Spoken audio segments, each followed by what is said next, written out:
పయనమైపోతున్నావు పాపకారి లోకంలోన పచ్చిలాగా కూలినావు కాటి పిలిసేనారా నిన్ను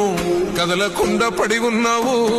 ప్రాణమైన అమ్మా నాన్నను కాదనెళ్ళిపోతున్నావు కన్న పేగు కన్నీరయ్యి కుమిలిపోయరా కన్న తల్లి కడుపు కోత సూడు దేవరా కొరివి పెట్టే కొడుకు నేడు స్థితికి సేరరా బూడిదైపోతూ ఉంటే ఎట్టా బతుకరా